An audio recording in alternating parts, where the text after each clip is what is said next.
formar lo que era el surco neural, un surco más profundo, y luego proteínas moleculares que orientaban a que este surco se cerrase en la parte alta, por debajo, o digamos ya tocándose en los ectodermos para que luego se fusionara, y el ectodermo cubría a este tubo que se formaba, ¿no?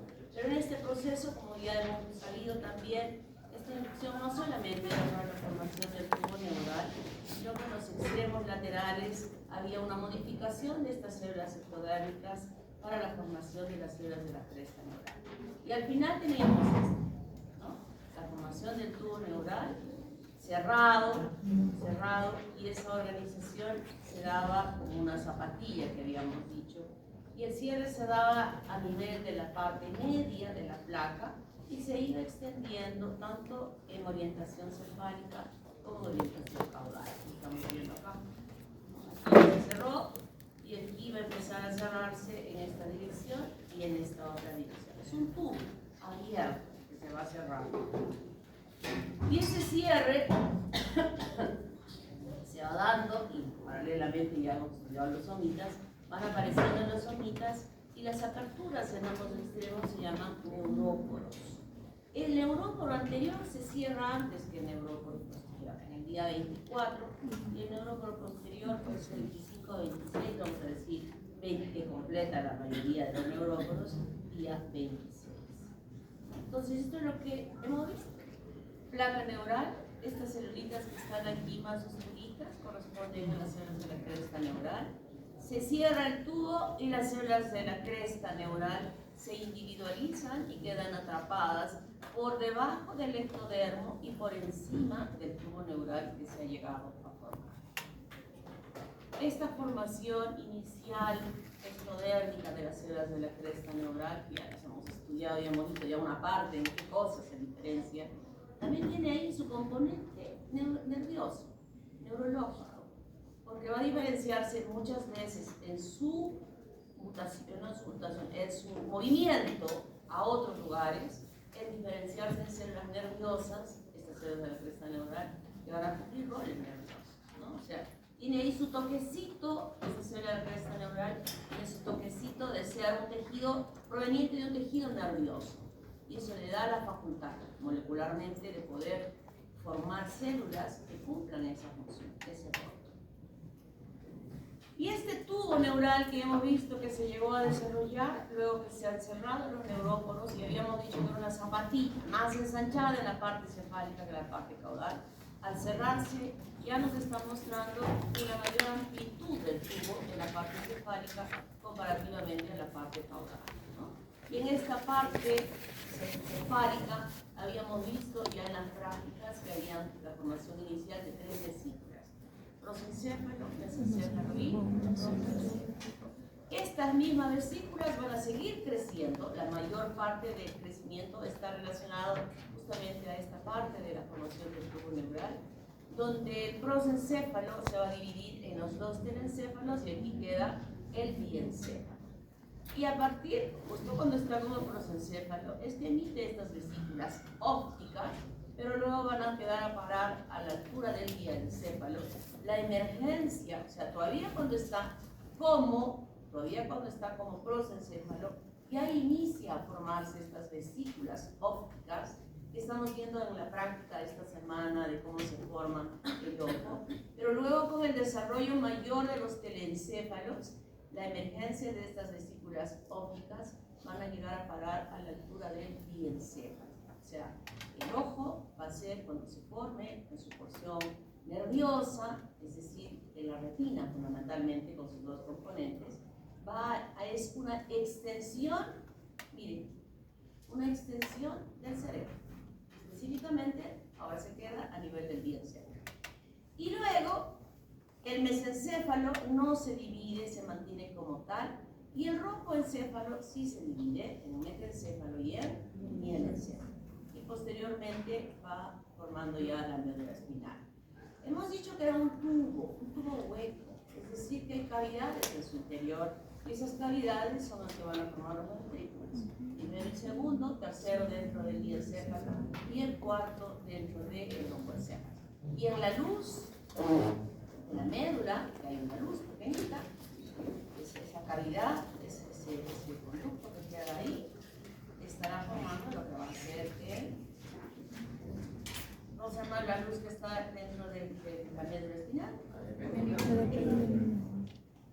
Quiero sacar mi cuadernillo. Ustedes no han tenido participación en la semana pasada, voy a aceptar las participaciones.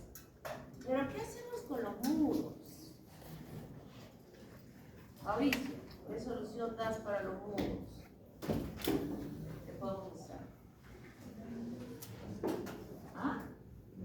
Un examen adicional, así muros vamos a poner. Un examen adicional para los muros, que no quieren hablar, que no quieren participar. Y ahora me doy cuenta que ¿por qué no participan? O sea, yo estoy deduciendo que esos chicos que no participan justamente son los que no están bien. ¿Por qué?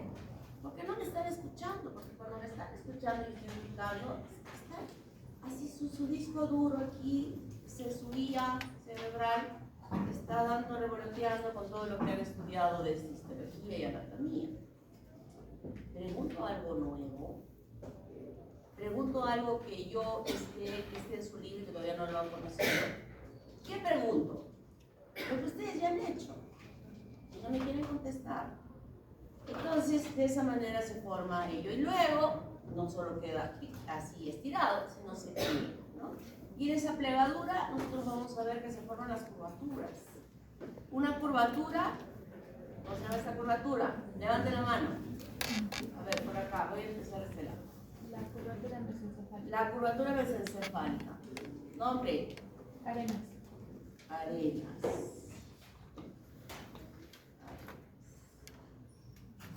La curvatura mesencefálica. ¿Esta curvatura cómo se llama? Ondina. Valencia, ¿no?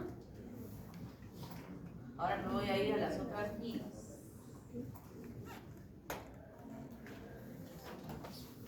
¿Y esta curvatura cómo se llama? A ver, allá atrás, esa chica de blanco. Curvatura cerebral. ¿Cómo te llamas? Larisa García. Larisa García. García.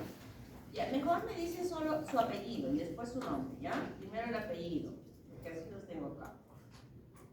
Entonces, estas curvaturas permiten que se produzca un plegamiento del tubo neural. Y tenemos aquí al telencéfalo. ¿Se acuerdan esa imagen que, bueno, en la práctica mía yo dibujé las tres vesículas superpuestas?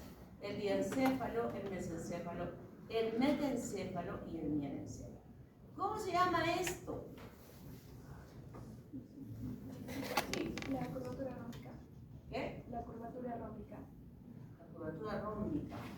A ver allá. Bueno, pie romboencefálico. Pie de romboencefálico. A ver acá. Istmo mesencefálico. Ese es el istmo mesencefálico.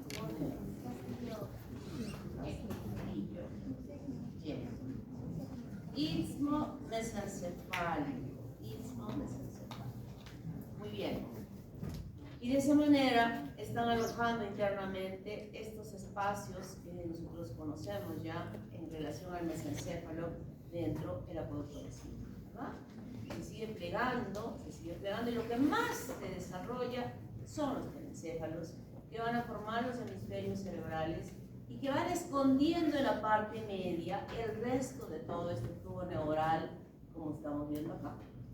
Si partimos el cerebro, que seguramente ustedes lo han partido para estudiar neuroanatomía, se dan cuenta que al centro hay las estructuras que están cubiertas por el gran desarrollo de la masa cerebral, que va creciendo y desarrollándose. ¿Cómo es la histogénesis de estas células? Primero habíamos visto esa placa neural que se ensancha. ¿En base a qué se ensancha? Justamente a una modificación celular de estas células que empiezan en la línea limitante externa, que así se llama inicialmente, esta línea limitante interna, y que luego va como, se va bajando el cuerpo mismo de la neurona, se va del neuroblasto, y aquí se produce la mitosis. Luego que se divide, van ascendiendo como dos hacia aquí arriba y luego nuevamente en forma individual, ahora esta hace de descenso acá y se divide y ascienden dos y así sucesivamente se va produciendo el mayor número de células que van a formar esta capa que se va ensanchando. Y no solamente eso va a ser en amplitud, y también va a ser en grosor.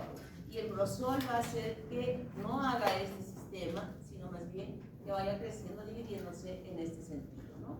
Y de esa manera, estas células de los neuroblastos iniciales van formando primero una célula apolar y luego una célula unipolar y luego sería la multipolar que nosotros conocemos como es una neurona, que tiene múltiples extensiones, desde las dendritas y los axones.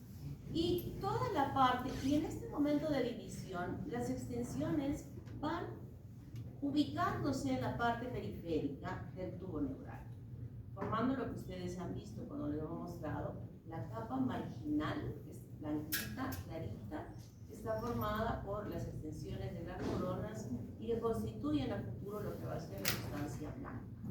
Y aquí va quedándose ya las células ubicadas más maduras, formando la capa del manto, donde están los cuerpos de las neuronas.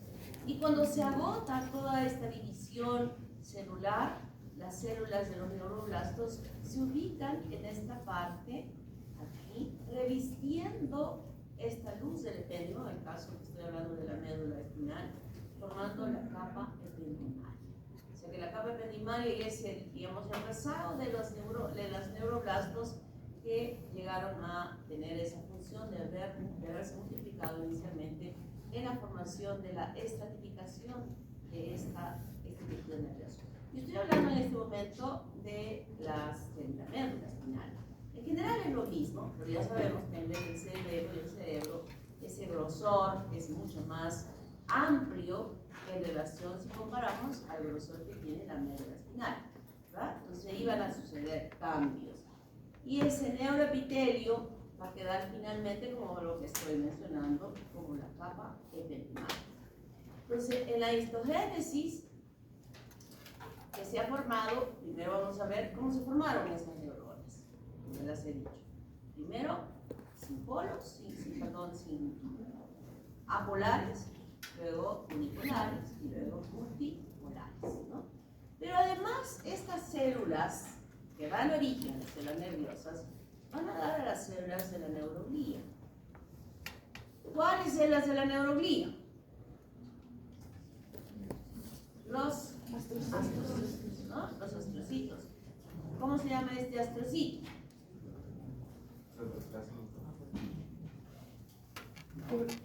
Fibroso. A ver, pero ya. Este es fibroso y y hay otro. ¿Cuál es el otro? Protoplasma. ¿Cómo te llamas, niño? Llamosas.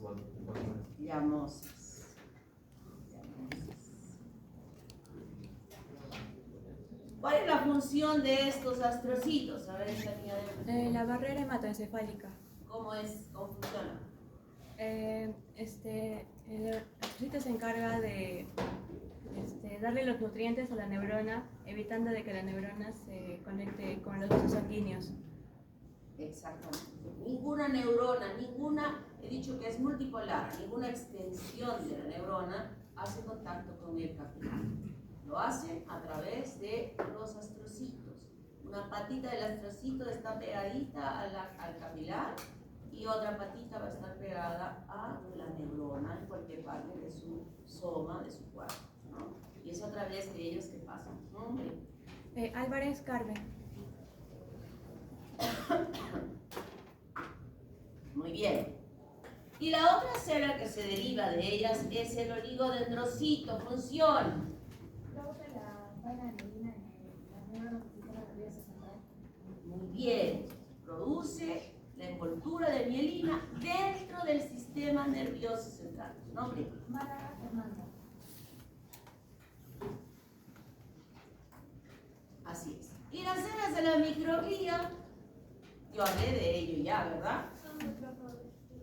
¿Y de dónde vienen? ¿Cuál es su origen?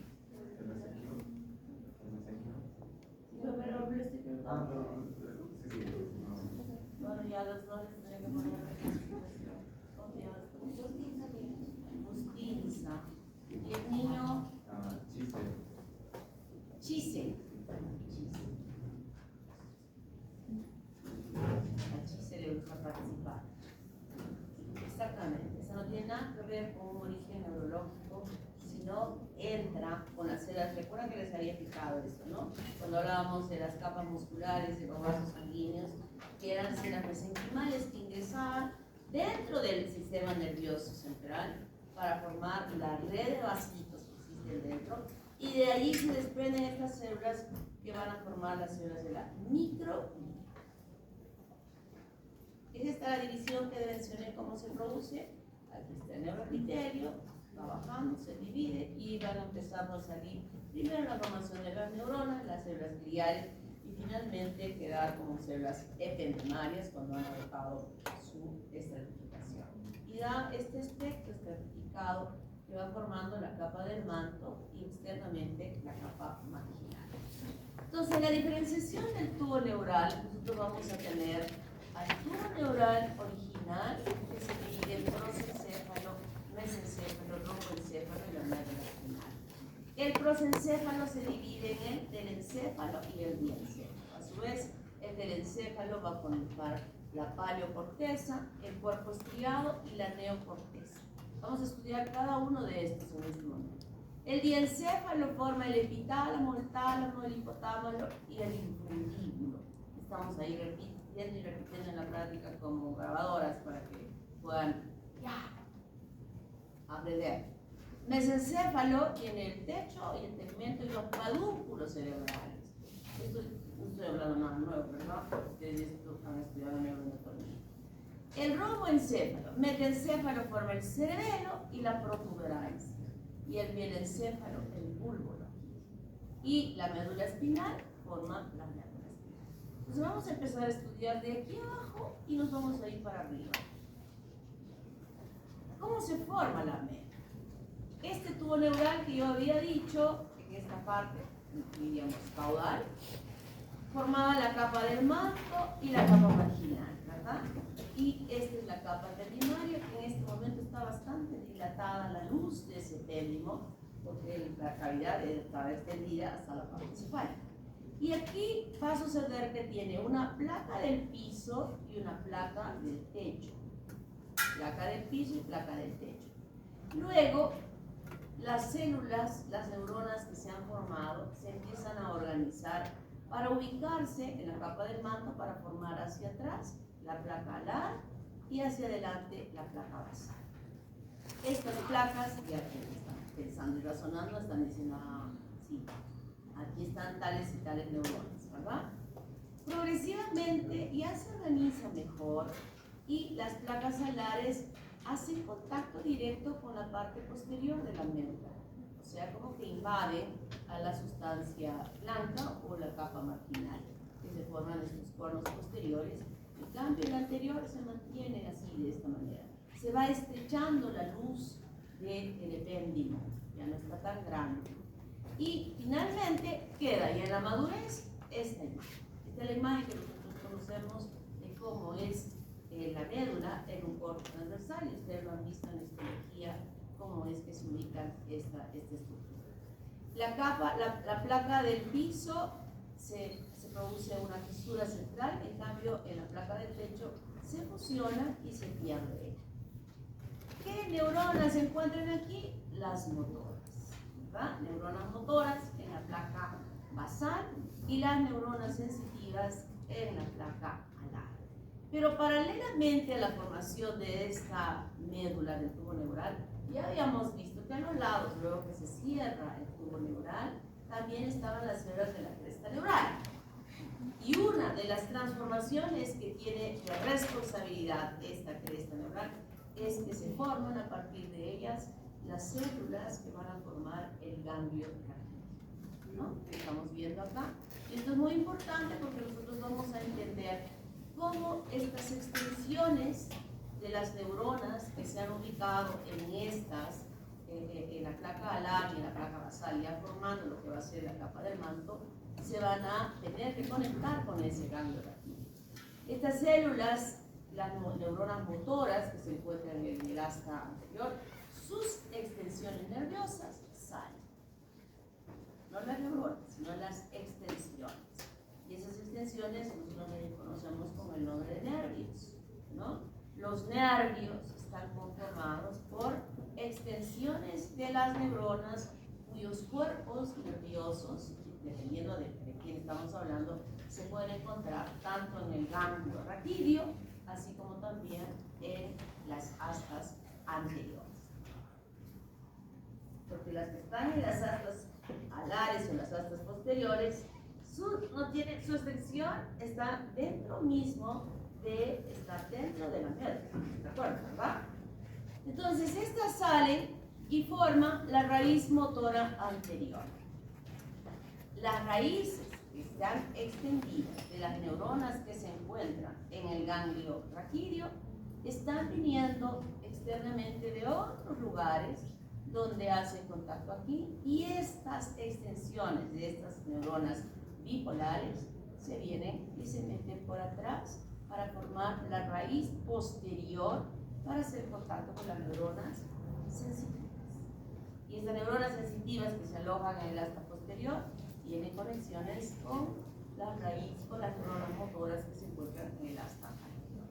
Entonces, este es el, ¿cómo le llamamos a esto en neuroanatomía? ¿Cómo se llamaba esto? Arco reflejo. ¿Cómo se llama el niño? Icono solar. Arco.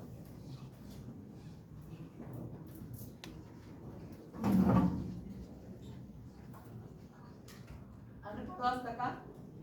¿Sí? Yo ya lo sabía. Eso es un ratito. Han aprendido en histología y también han aprendido en anatomía. Que se les explica. Entonces, ¿cuáles son las funciones de la médula espinal y el encéfalo? Y voy a ver en relación a los nervios. Cuando decimos placa alar, aferente o sensitiva, ¿qué significa aferente? Que viene, ¿verdad? Y eferente significa que sale. Por eso yo hace un momentito decía, estas extensiones están saliendo, estas extensiones están llegando. Cuando decía al ganglio aquí, ¿verdad? Están llegando. Entonces, en la placa alar vamos a decir la placa aferente o sensitiva. Y aquí tenemos tres elementos importantes o denominaciones importantes para que podamos comprender. Aferente somática general. Aferente somática general. Es el aporte sensitivo de sensibilidad, de dolor, de calor, procedente de la piel, de las articulaciones y de los músculos. El dolor, la presión, ¿qué más podemos sentir? A ver, ¿qué plexos son los que sienten el calor? Levante la mano.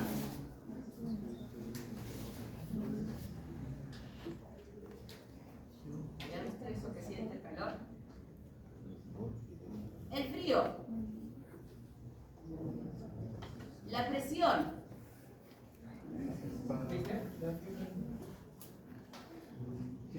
La presión.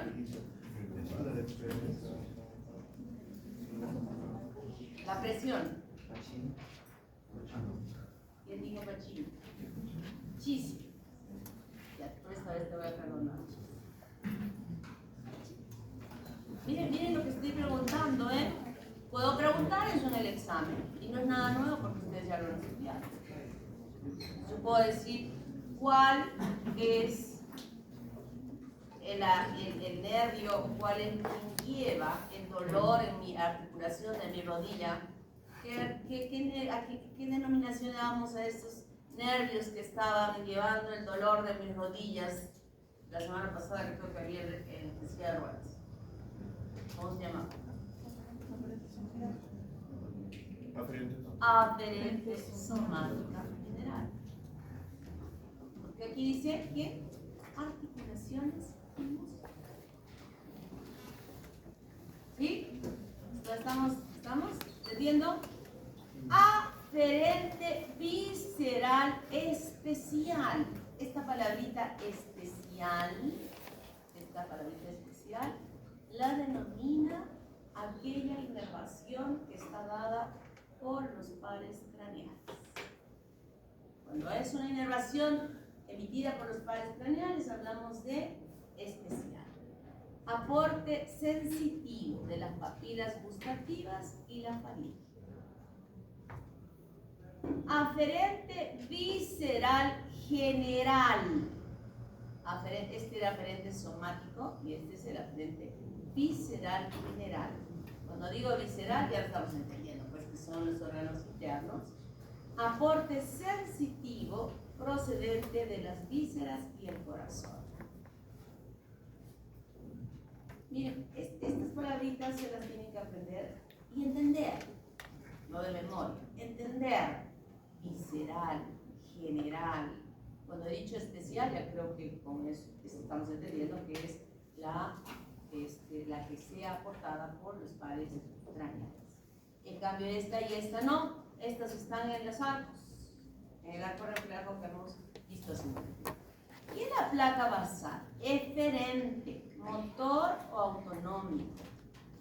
Autonómico, o sea, esa movilidad que se da sin que nosotros ordenemos sobre ella, que no tenemos conciencia de ella.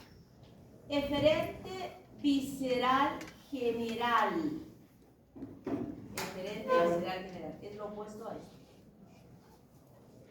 Es lo opuesto a esto. Esto es sensibilidad y esto es motricidad.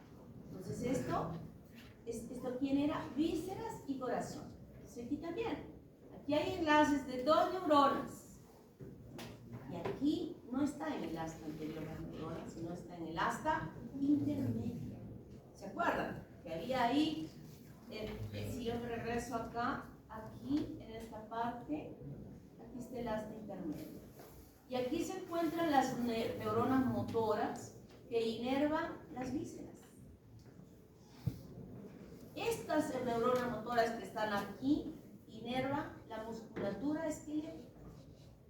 Y estas que van a estar aquí en el asta intermedia inervan la musculatura de los órganos de las vísceras. Entonces, cuando vemos acá y decimos eferente visceral general, están estos enlaces autonómicos de 2 neuronas. Yo puedo decir, por ejemplo, ¿cuáles son esos enlaces de 2 neuronas? ¿Alguien me puede dar el ejemplo? Plexo de Meissner. El plexo de Meissner y ahora. Ahí hacen el contacto. ¿Cómo te llamas, niña? Kawachia Abigail. Kawachia Abigail. Abigail. Sí. Bien. Exactamente. Eferente visceral especial. Nervios motores que van a los músculos estriados de los arcos. Motor especial.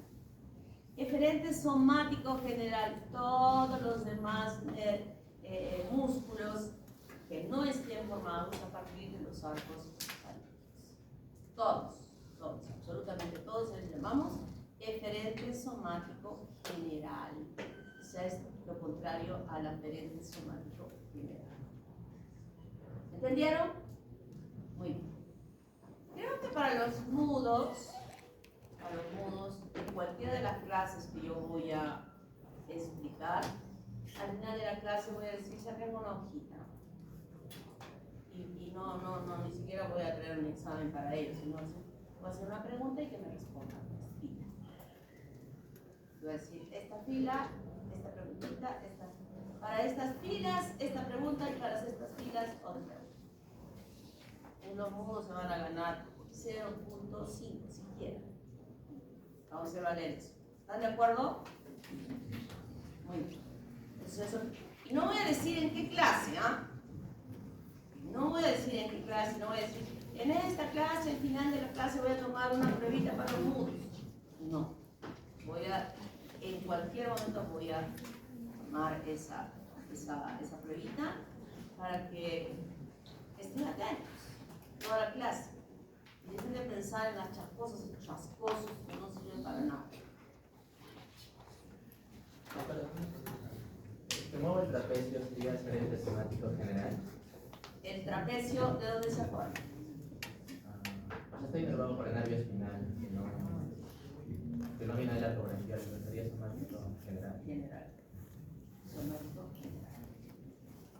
Porque eso no deriva de los marinos. Entonces es general.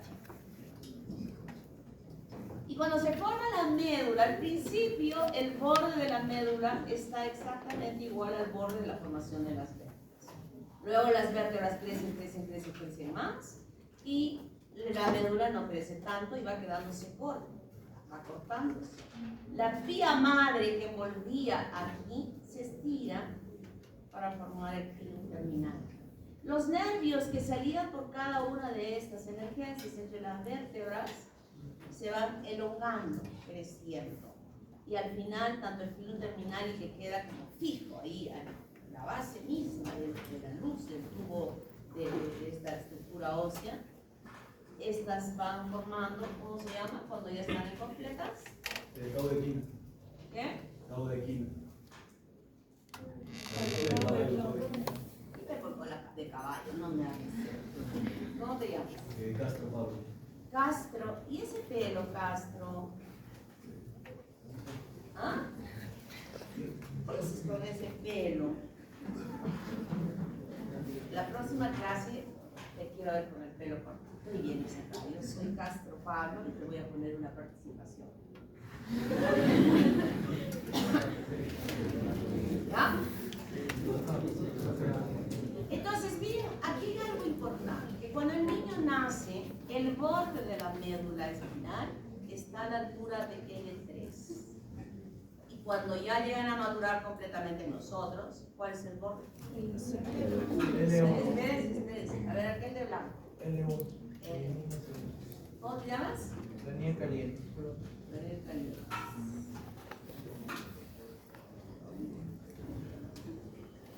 Muy bien. Y eso es muy importante conocer, porque no voy a pensar que ese niño recién nacido que le estoy diagnosticando de una meningitis, le voy a hacer una punción en L3, que es lo que se hace usualmente en las personas adultas, y podría estar dañando esa médula en ese niño. Así es que esto, recuerden a futuro, cuando tengan que hacer un procedimiento de esta naturaleza, deben recordar lo que están aprendiendo hoy. La mielinización, como nos dijo su compañera, dentro del sistema nervioso central está dado por los oligodendrocitos. Y fuera del sistema nervioso central son los mismos que van levantando la mano. A ver esta niña, la Serre de Schwann, ¿cómo te llamas?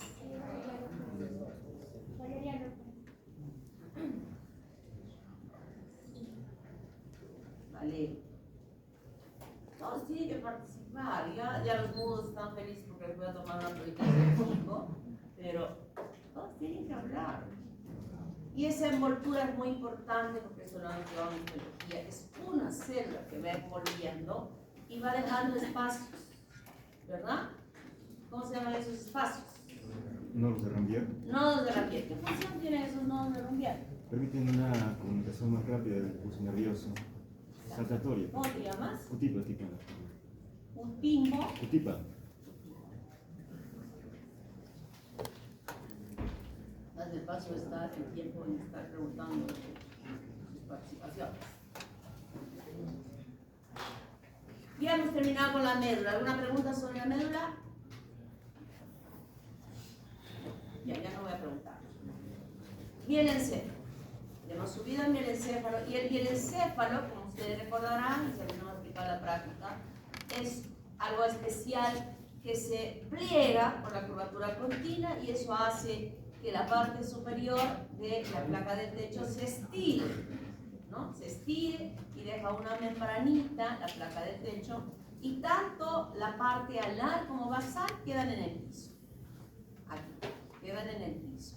Y las neuronas motoras van quedando en la parte medial y las alares, las sensitivas, hacia las partes periféricas de este piso que se ha llegado a desarrollar. Y aquí vamos a ver, por ejemplo, que en el piso, como nervios sensitivos, se forman el noveno y el décimo, y como neuronas motoras.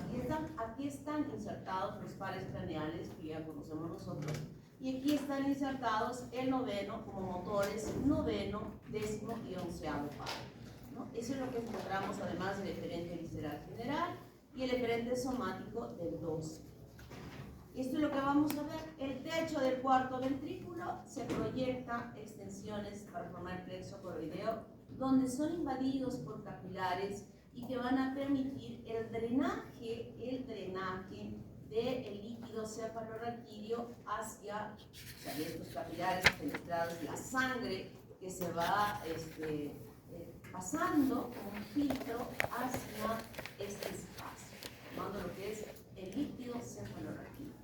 Transparente, el líquido cefalorraquídeo es tan puro en su formación que tiene el color natural del vidrio de cristal de roca. ¿Viste una copa de cristal de roca?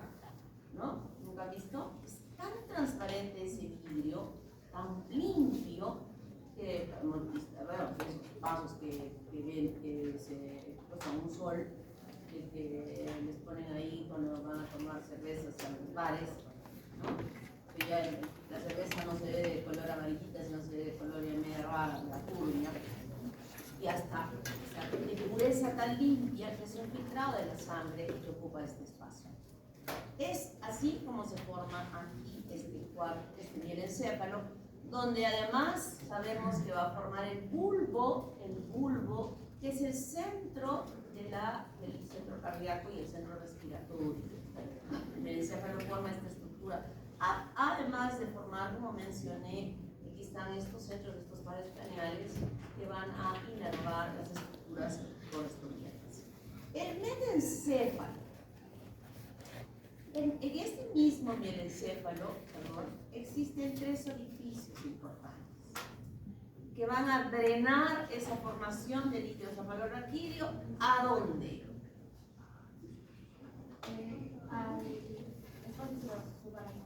¿Cuáles son esos conductivos? ¿No?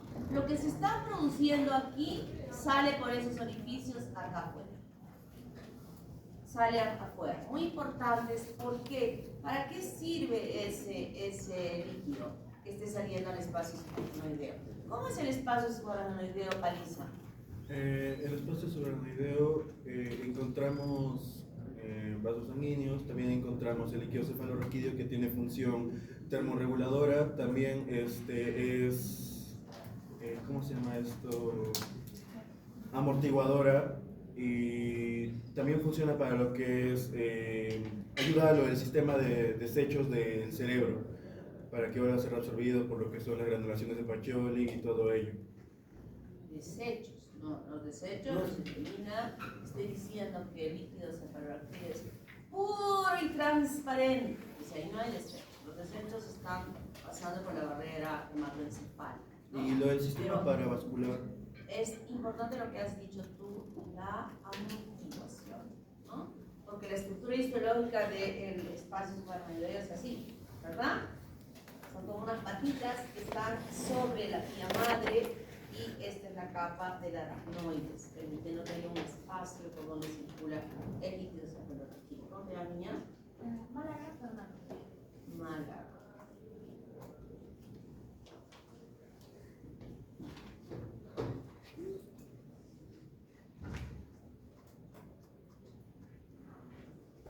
El mesencéfalo, igualmente se abre el libro con la placa del pecho y las placas basales quedan en la parte medial y las placas alares en la placa más externa, lateral, ¿verdad? Y aquí se encuentran el eferente visceral quinto y séptimo, y también el eferente somático del sexto par. Y en la parte sensitiva, el eferente visceral especial del quinto y el séptimo par. Y también están aquí las neuronas del vestibulares y cocleares del octavo par craneal. Se encuentran aquí. Y la parte dorsal, esta sería la parte ventral de la placa alar, la placa dorsal, la parte dorsal de la placa alar, va a formar el labio rómbico. Esta estructura que están viendo acá es el labio rómbico. ¿Y qué forma el labio rómbico? Ahora, ya tú hablas. Cerebelo. ¿Te llamas? Figueroa. Figueroa Adriana. Muy bien. El cerebelo. ¿Entendido hasta acá? Aquí ya se cerró el librito. El espacio que está allí es el cuarto ventrículo. Y aquí se forma el cerebelo. El cerebelo se va formando, desarrollando. Y yo pregunto, ahora sí pregunto, y a otros que me contesten, ¿cuáles son las capitas del cerebelo? A ver, no, ya me has contestado. A ver, aquella niña. No, sin leer. Sin leer. No me gusta que lea. Me interesa cabeza. La granular, la molecular, granular y la de Purkinje. Pero acá sucede algo extraño. Hemos dicho que la capa del manto está pegadita al neuroepitelio y que luego se convierte en la capa ependimaria, ¿verdad? Y externamente está la capa marginal. Pero tanto en el cerebelo como en el cerebro, aquí hay una situación diferente. Estas células que se van formando del neuroepitelio, inicialmente están así, como capa del manto y luego marginal acá. Pero luego empiezan a desplazarse, hay mayor multiplicación y se van desplazando, pasando la capa marginal y ubicándose externamente. Otras vienen, hacen esto y se pasan para acá. Vienen estas y se pasan para acá y ya se van quedando externamente las capas de las neuronas, quedando la capa marginal por dentro de la capa del manto que va a formar la corteza del cerebelo, donde la ubicación de estas células justamente van a formar estas tres capas que ustedes han estudiado en histología y que las han reconocido muy bien y que las van a volver a reconocer ahora en sus láminas que van a visualizar en su forma inicial, ¿no? Entonces, esta es una forma importante y de esa manera van ensanchando la corteza del cerebelo, que va creciendo, inicialmente como un árbol liso, unidas por el dermis, pero luego, como crece tanto, se van formando circunvoluciones. En un espacio más pequeño, pues como cuando queremos meter un encaje en un lugar, se va plegando el encaje, ¿verdad? Se va plegando el encaje, igualito sucede aquí en la formación del cerebelo. Pregunta, ¿cuál es la función del cerebelo? Tiene función cognitiva, emocional, también la atención, la memoria. ¿Cuál es la más importante? Coordinación motora. ¿Qué? Coordinación motora. Coordinación motora fina. Si no tuviera yo cerebelo, estaría queriendo agarrar esta botella para tomar agua y en vez de agarrarla, la tiraría para allá, ¿no? O sea, mi mano no regularía esta finura de acciones de coordinación fina que nos da el cerebelo. ¿Cómo te llama el niño? Sucapuca. James. ¿Sucapuca? Sí.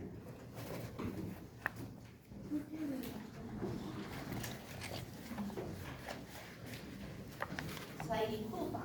No, Sucapuca. Así sí, ya te pones. ¿Y la niña? Álvarez Carmen. Álvarez. ¿Y la niña? Delgado. Delgado, A ver, chicos, antes de que se me olvide, me han venido a reclamar, doctora, que yo he participado, yo dije esto, yo dije, ¿qué voy a acordar? ¿Qué dijeron? Cuando termina la clase, se acercan conmigo si es que no les he anotado, y yo veo y les anoto. Pero después de la clase, yo tengo, ya les he dicho, que tengo un amor y locos con el alemán, así es que cuidadito que después me esté reclamando. Yo solo me baso en evidencias. Esto de las evidencias las he aprendido de tantos procesos de licenciamiento, acreditación, etc., donde los evaluadores no creen en nada, sino lo que ven. Pues eso ya aprendí. Evidencias. ¿Está claro? ¿Sí? Muy bien. Vista dorsal del romboencéfalo, le quitamos la placa del techo. Miren, le quitamos y aquí está el mesencéfalo y el dienocéfalo.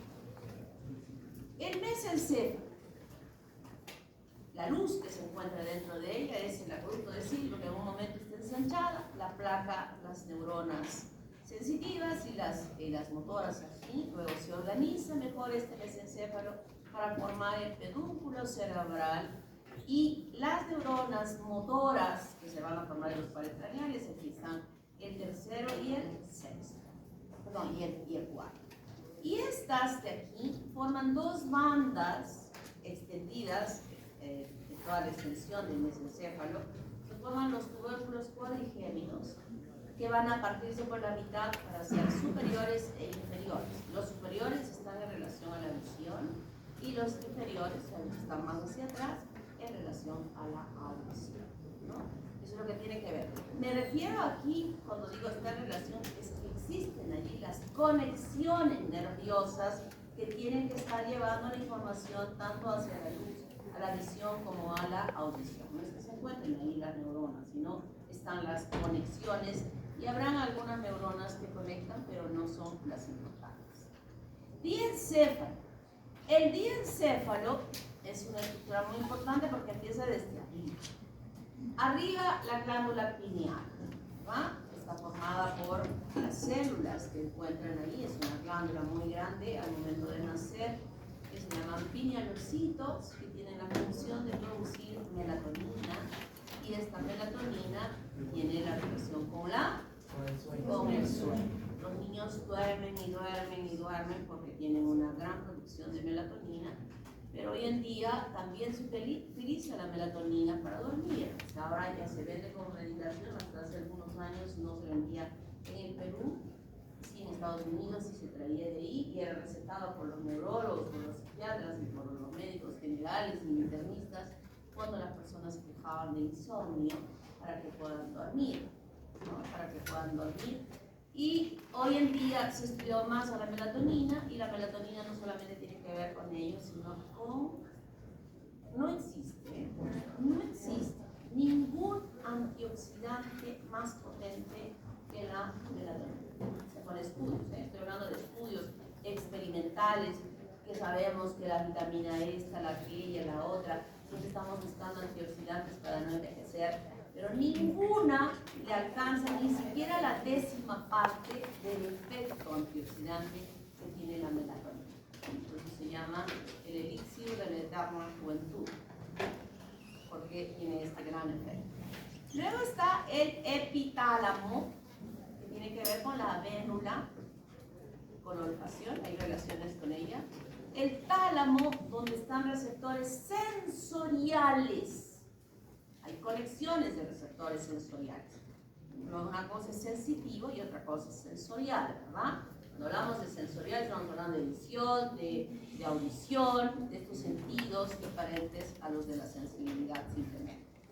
Y el hipotálamo, que está aquí abajo, muy importante porque allí está relacionada con la producción de muchos sistemas. Regulación de la síntesis de las catecolaminas, regulación de la temperatura, regulación de los carbohidratos, regulación del metabolismo de los lípidos, regulación del sentimiento heterosexual de las personas. Allí está. Regulación del equilibrio electrolítico, regulación, no regulación, producción de dos hormonas importantes. A ver, ahí. Oxitocina y vasopresina. Oxitocina y vasopresina, ¿cómo se llama? Kawachia Abigail. Kawachia. Sí. Aquí yo me voy a hacer esta. Y además, producción de neurotransmisores que regulan el funcionamiento de la glándula hipófisis. O sea, aquí están los que inhiben y los que liberan la producción de las hormonas a nivel de la glándula hipófisis, específicamente de la adenohipófisis. Luego está la formación en la parte del piso del diencéfalo, el infundíbulo, la formación de la glándula hipófisis. Y más abajito, cuando hemos visto esta hipófisis formada, el quiasma óptico, ¿no? Que son conexiones del nervio óptico con el otro lado del nervio óptico para la visión de la parte interna de la visión que se tiene. Esto es lo que se tiene a nivel del diencéfalo. Componentes importantísimos. ¿Cómo se forma la glándula hipófisis? Una extensión del infundíbulo para formar la neurohipófisis y un ascenso de la bolsa de Rathke para formar la neurohipófisis. Recuerden lo que les había dicho. La puerta es la membrana bucoparínea. ¿Se acuerdan cuando les decía eso? Delante hay un vestíbulo. ¿Cómo se llamaba ese vestíbulo? Estomodeo. Estomodeo. Y el estomodeo está revestido externamente de ectodermo. Y el techo de ese estomodeo, del techo, ¿vale? Empieza a subir, se forma una cosita así. Y sigue subiendo, y sigue subiendo, y sigue subiendo, y sigue subiendo. Y va subiendo y va ascendiendo. Y cuando habíamos visto en la clase pasada sobre el cartílago hipofisario, que estaban separaditos, ¿se acuerdan? Esa separación del cartílago hipofisario permitió que esta estructura que iba subiendo, que se llama la bolsa de Rathke, pasase. Luego que pasa, el cartílago hipofisario hace esto, se cierra. Se cierra y le forma la silla turca. Esto. Le forma la silla turca y se encuentran aquí esta bolsa de Rathke que va a formar la adenohipófisis procedente del ectodermo con la neurohipófisis que viene del infundíbulo que se llama, que digamos yo, neuroectodermo. Neuroectodermo y ectodermo propiamente dicho. ¿Sí? Bien. Estoy diciendo preguntitas del examen. Pero quiero que lo entiendan, no de memoria. ¿Por qué estoy llamando así? ¿Por qué estoy diciendo ectodermo propiamente dicho? Porque ha subido del revestimiento del estomodeo. Y el otro no, está viniendo del túnel. Y de esa manera se forma la glándula hipófisis con la porción glandular y la neurohipófisis bien acogidas en esta silla turca que le ha aportado el cartílago hipofisario que se va a convertir luego en el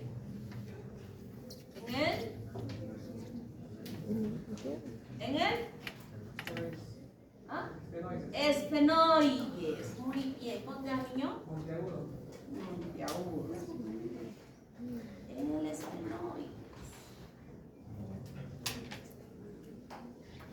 ¿Cuántas veces he dicho eso? ¿Cuántas veces he repetido eso? La clase pasada. NBS, ¿verdad? NBS. Algunas veces esta bolsa de Rathke puede quedarse por acá en su ascenso y convertirse en una tumoración como algo normal en algunas personas. Realmente que no es lo bueno. El encéfalo, ya nos hemos pasado, y el encéfalo, metencéfalo, mesencéfalo, que nos hemos pasado el encéfalo, mesencéfalo, y ahora llegamos al terencéfalo. El terencéfalo da origen ¿a qué? A los hemisferios cerebrales. Lo que más va a crecer, lo que más va a desarrollarse.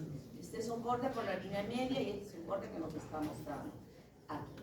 Nosotros tenemos tres porciones iniciales. Lo más viejo que se llega a desarrollar es el arquipalio, que queda acá, en la parte medial. Este arquipalio va a formar lo que habíamos visto en la práctica del hipocampo. Luego, a este lado, va a formar el paleopalio, que tiene que ver con el rinencéfalo. Formación. Y el neopalio es el resto. Neo, nuevo, es el resto. El que va a crecer y crecer y crecer y crecer, y va a ir creciendo y creciendo y creciendo y creciendo toda esta parte. Y en esta parte justamente en la parte baja, se va a formar el núcleo caudado y el núcleo lenticular, separados por la cápsula interna de la parte baja. Y luego esto va a seguir creciendo, creciendo, creciendo, creciendo. Va a ir desarrollándose primero como una superficie lisa, luego ya empieza este crecimiento en un espacio limitado a ir plegándose. Se va plegando, se va plegando, se va plegando, se va plegando, se va plegando, se va plegando y se forman todas las fisuras que habíamos visto, ¿verdad? Todos los pliegues que ustedes han estudiado, cómo van desarrollándose los glóbulos por aquel mismo mecanismo, exactamente igual que expliqué en la formación del cerebelo, donde igual en este momento, al principio, la capa marginal es externa y la capa del manto interna. Pero empieza a multiplicarse tanto que todas estas celulitas que se van formando van desplazando hacia afuera.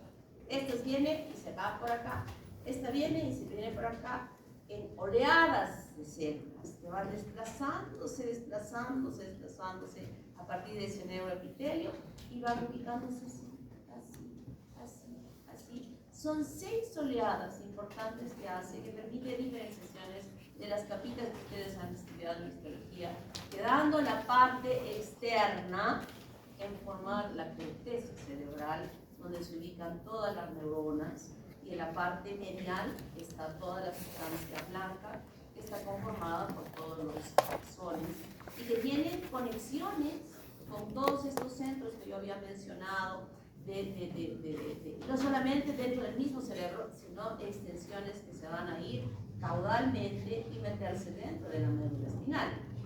Eso también lo han estudiado en neuroanatomía, ¿verdad? No es que el cerebro sea independiente y las funciones de la médula sean independientes. Las conexiones son completas. Que yo mueva mi brazo no es que esté ordenando solamente que la orden venga de acá, de mi médula, y que esté yendo de T, de C. ¿Cuáles son? ¿De dónde salen mis brazos? De C5 hasta desde 51.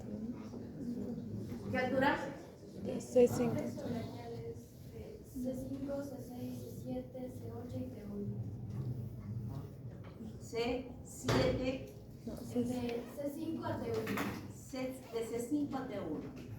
Pero solo ese escenario que está en el arco reflejo que estoy diciendo esto. No, viene de arriba. La orden viene de arriba para que yo haga esto. No es que sea independiente de su funcionamiento.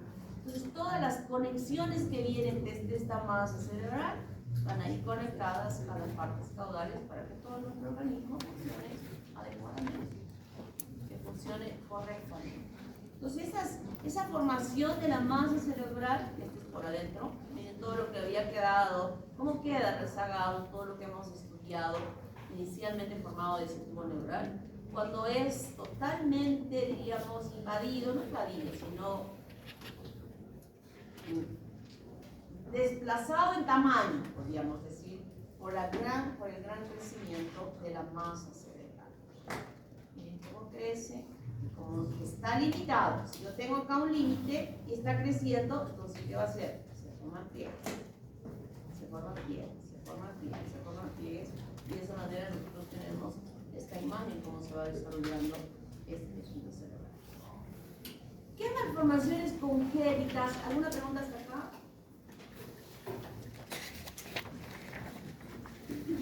Se van a producir en relación a este desarrollo.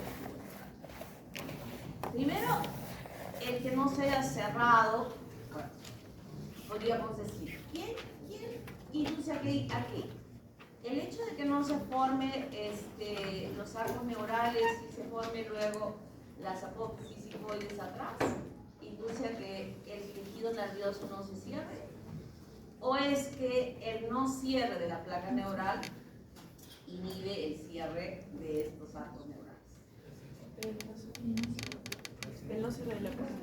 ¿Cuál es? La segunda. Que no se cierre la placa. Esto es lo importante, que no se cierre la placa neural. Entonces, ha habido una falla, una mutación en la producción de esas proteínas moleculares que estaban saliendo de la notocorda y que la orden era que esa placa formase el surco y que luego se cerrase, ¿verdad? Y no se cierra. Y al no cerrarse, tampoco se desarrolla adecuadamente los arcos neurales y el niño nace así, mostrando en su parte dorsal, realmente a nivel de la médula y también a nivel del cerebro, como vamos a ver, que se llama raquis. Esto se llama raquis. Puede ser que sí se formó el tubo, pero no se llega a cerrar los arcos neurales. Llamamos espina bífida. Pero puede ser oculta. Es decir, que no hay una prominencia de una tumoración sobre la superficie de la columna. Está planita. Pero hay algo, un detalle interesante, que lo común es generalmente a nivel lumbar, es que haya esta pilosidad en esa área.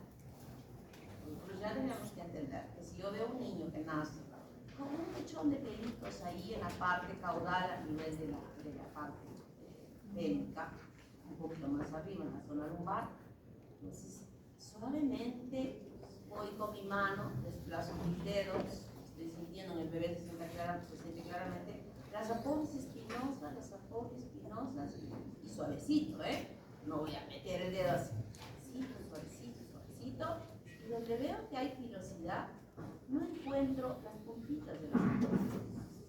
Entonces este niño tiene una espina bífida oculta. Eso es importante. Recuerden, chicos, recuerden esto que les voy a decir, que ustedes son los primeros en evaluar al recién nacido, desde la punta de la cabeza hasta la punta de los pies. Al principio los residentes en R1 no confían en lo que ustedes dicen que es genial, ¿no? Entonces examina él otra vez. Oye, le dice, ¿y esto qué? Se van aprendiendo a detectar alguna malformación. Después ya como que los han convencido los R1s de que han aprendido y ustedes, lo que dicen ustedes ya les creen. Y a veces no evalúan. No evalúan. ¿Y qué ha sucedido? ¿Qué se pasó? Y a veces son hallazgos, como vamos a ver en el caso clínico que vamos a discutir en la práctica, son hallazgos casuales que uno ve. Algunas veces no tienen ningún tipo de sintomatología, pero algunas veces sí. Puede haber algunos trastornos que ni siquiera son detectados muchas veces por los papás. No es común que existan, pero pueden existir. Espina bífida oculta. Luego sí nace el niño con una tumoración. Ahí tiene una bolsita, cubierta por ectodermo. Pero lo que no sabemos es que si esta tumoración solo contiene líquido o además contiene la médula. Entonces aquí le llamamos meningocele y aquí le llamamos mielomeningocele. Y en su pueblo, cuando hagan su serum, ahora la cosa está brava, ¿no? Ya les he dicho que tienen que dar examen para hacer el internado, ¿no? Y también el serum. ¿A dónde irán a parar el serum? ¿Saben? Estudien. Porque ese examen del serum que han dado, ese examen del serum, estoy entendiendo que es a nivel nacional el resultado. Y de acuerdo a la calificación, están viniendo algunos. Antes nuestros serumistas se iban por acá nomás cerquita, aquí, a ver un poquito más cerca. Ni siquiera podían escaparse de ver su familia acá. Yo tengo una sobrina que he estudiado y no sabía, me he enterado que el Seguro Social también tiene postes para hacer serum. Y estudió en Cayetano, ha dado su examen y va a venir, ha escogido acá en Pico, su plaza de seguro. En Pico, se está feliz porque va a venir a ver a su papá que vive acá, se va a dar su escapada los fines de semana, algún día, pero esa plaza de Vítor no era para gente de Lima. Pues yo no sé dónde irán a parar si no estudian. Chicos, por favor. Y entonces aplica lo que la doctora Catherine Clara les explicaba. Lo de la luminiscencia. ¿Qué era la luminiscencia? A ver. Alisa. Lumi viene de luz, iluminación, luminiscencia, ilumínense. Capacidad de ¿Qué generar les luz. ha explicado la doctora Catherine? Luminiscencia es la capacidad de algo para crear luz y qué tan fuerte puede ser. A ver. ¿Por qué? ¿Por qué tú no estás clase? Ya, no va. A ver. Creo que este se refiere a la luz en una sustancia, por ejemplo. ¿A una qué? A la luz en una sustancia, por ejemplo, se puede dar. Es una luz fuerte. A ver, esa niña.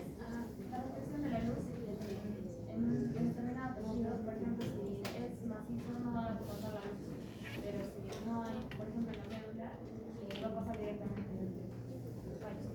¿En la médula aquí o aquí? Ahí no va a pasar porque Aquí sí. Luminiscencia positiva. Pongo mi linternita que se van a llevar para su pueblo, llévense a Castilla, porque no van a poder encontrar pilas de plástico. Ponen la linternita aquí en el pulmón. Y si yo veo de color rojo,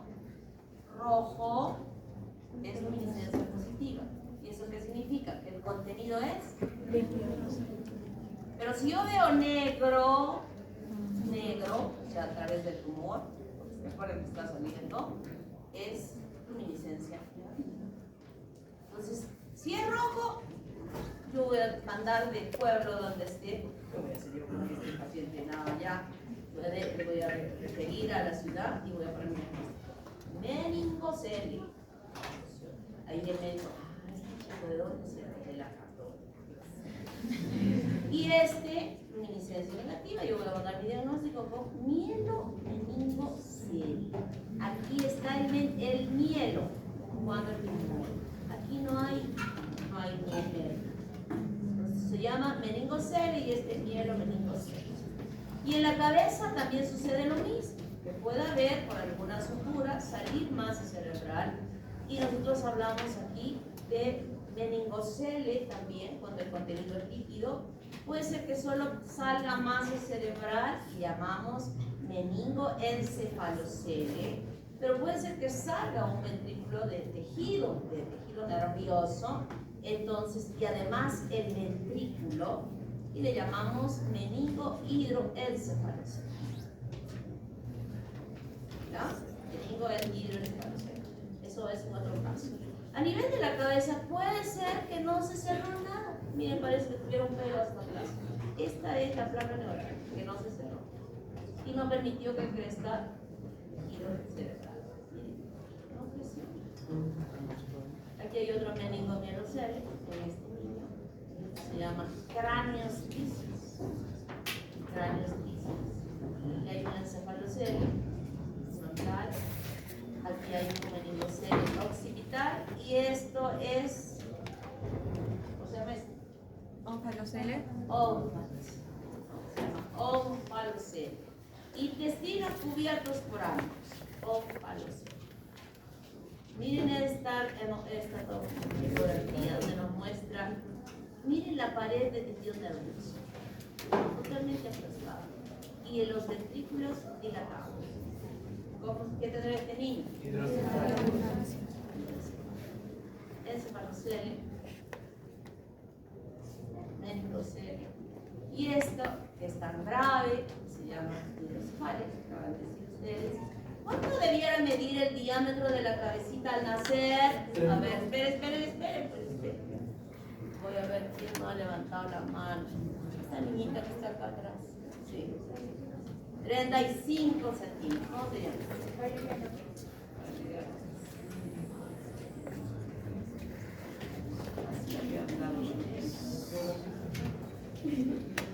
35. El niño nace, le medimos 35.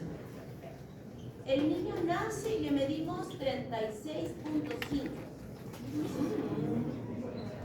Interrogantes. 2 días después, medimos 37.